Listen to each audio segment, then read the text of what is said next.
সমাগত হেঁপাহৰ ৰঙালী বিহু আৰু ৰঙালী বিহুৰ প্ৰাকক্ষণত প্ৰত্যেকজন অসমীয়া ব্যস্ত হৈ পৰিছে বিহুটিক আদৰিবলৈ। আৰু এই মুহূৰ্তত মই উপস্থিত আছো ৰসমৰীয়াত আৰু ৰসমৰীয়াৰ এক পৰিৱেশ দেখুৱাবলৈ মোৰ কেমেৰা হাউচটো অনুৰোধ জনাইছো।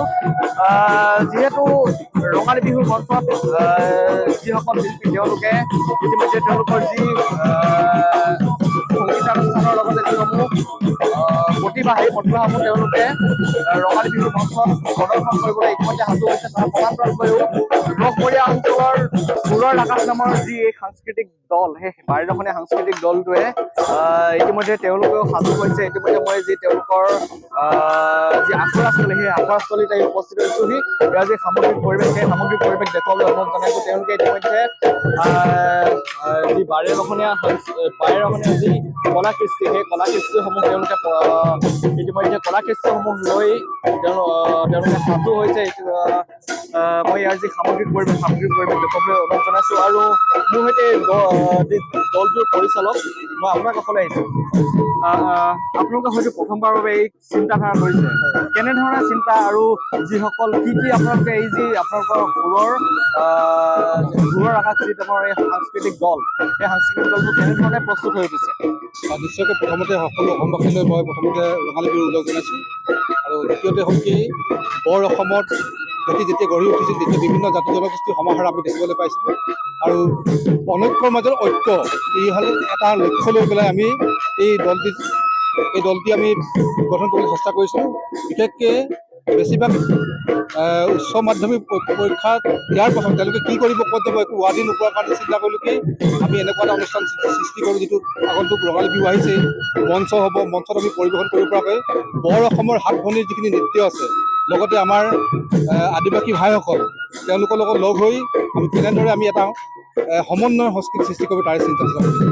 আৰু আপোনালোকে যিহেতু এটা দল গঠন কৰিছে, এই গঠন ইতিমধ্যে আপোনালোকৰ লগত হয়তো কেইবাখনো মঞ্চই যোগাযোগ কৰিছে, ইমানখন মঞ্চই যোগাযোগ কৰিছে। আৰু আপোনালোকক যদি যোগাযোগ কৰিব বিচাৰে, কেনেকে ধৰণে আপোনালোকক যোগাযোগ কৰিব পাৰিব? এতিয়ালৈকে যথেষ্ট সংখ্যক মঞ্চই যোগাযোগ কৰি আছে, ফোন কৰি আছে। আৰু বিভিন্ন সময়ত আমাৰ ফেচবুক লাইভৰ যোগেদিও আমি প্ৰচাৰ কৰিব চেষ্টা কৰোঁ। এতিয়া যোগাযোগ আৰম্ভ হৈছে, এতিয়ালৈকে 6-7টা মঞ্চই আমি পাইছোঁ। আৰু অনাগত দিনতো অসমবাসীলৈ আহ্বান জনাওঁ, আমাৰ এই সুৰৰ আকাশ নামৰ দলটোত যিখন আমাৰ থামনেইল বনোৱা হৈছে, সেইখন আমাৰ নাম্বাৰ দিয়া আছে, চাই পেলাই তেওঁলোকে যোগাযোগ কৰিব পাৰে। হয়, নিশ্চয়কৈ মই পুনৰ পৰিৱেশ দেখিছোঁ। আৰু ইয়াৰ যি সামগ্ৰিক পৰিৱেশ, সেই সামগ্ৰিক পৰিৱেশটো দেখুৱাবলৈ অনুৰোধ জনাইছোঁ। আৰু মোৰ সৈতে আৰু এই যি দলটোৰ নৃত্য পৰিচালক আছে, মই আপোনাৰ কাষলৈ আহিছোঁ। প্ৰথমবাৰৰ বাবে আপোনালোকে এটি সাংস্কৃতিক দল উলিয়াইছে, প্ৰস্তুত কৰিছে, এইবাৰ বিহু মঞ্চত কেনেধৰণে সাজু হৈছে আপোনালোকে? আমি এইবাৰ বিহু মঞ্চত পোনপ্ৰথমে মই আপোনালোকৰ ধন্যবাদ জ্ঞাপন কৰিছোঁ। এইবাৰ নতুন প্ৰত্যেক শিল্পীসকলে নতুন প্ৰথম পদক্ষেপ লৈছোঁ। যিমানখিনি পাৰিছোঁ, ইমানখিনি ক'ৰবাত ভুল ভ্ৰান্তি হ'লে ৰাইজে আঙুলিয়াই দিব বুলি মই আশা কৰিছোঁ। প্ৰস্তুতি মঞ্চত যদি বিচাৰে, তেতিয়া মঞ্চত পৰিদৰ্শন কৰিবৰ কাৰণে আৰু ভৱিষ্যত দিনত আপোনালোকে এই দলটো কেনেকুৱা ধৰণে আগুৱাই দিব বা ৰাইজৰ মাজলৈ কেনেকুৱা ধৰণৰ লৈ যাব?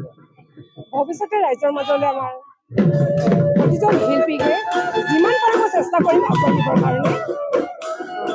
হয়, মই ইয়াৰ যি দেখুৱাবলৈ অনুৰোধ জনাইছোঁ। এনেদৰে আচলতে ৰসমৰীয়া অঞ্চলৰ যি সুৰৰ আকাশ নামৰ যি বাৰেৰহণীয়া সাংস্কৃতিক দল, সেই সাংস্কৃতিক দল ইতিমধ্যে সাজু হৈছে। মোৰ সৈতে এই অঞ্চলটোৰ লোক আছে, মই আপোনাৰ কাষলৈ আহিছোঁ। আপোনালোকৰ অঞ্চলটোত প্ৰথমবাৰৰ বাবে এনেকুৱা এটা দল প্ৰস্তুত কৰি ওলাইছে আৰু ইতিমধ্যে সাজু হৈছে, তেওঁলোকে আখৰা কৰি আছে। কি অনুভৱ কি? অনুভৱ আমি যথেষ্ট উৎফুল্লিত হৈছোঁ।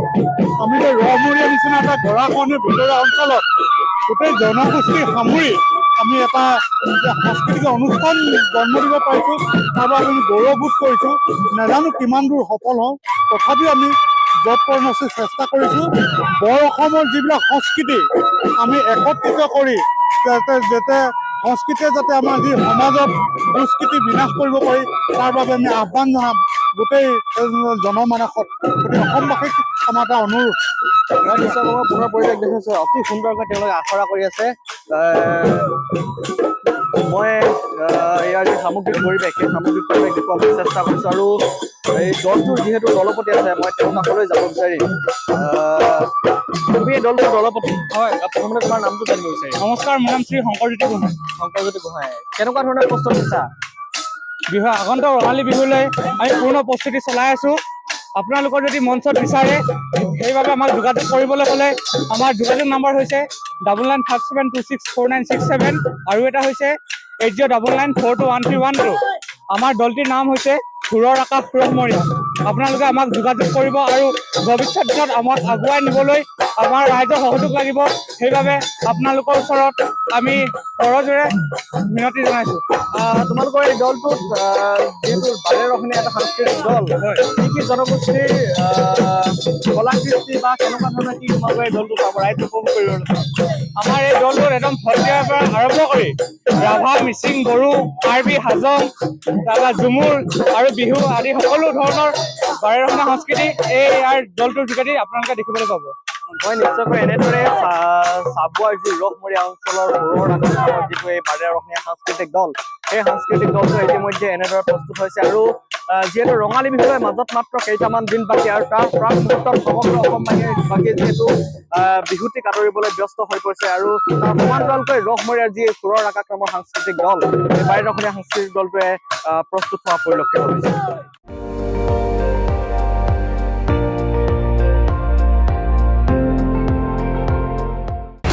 আপুনি চাই আছে ND24 সৰ্বশ্ৰেষ্ঠ নহয় সৰ্বোত্তমৰ দৌৰত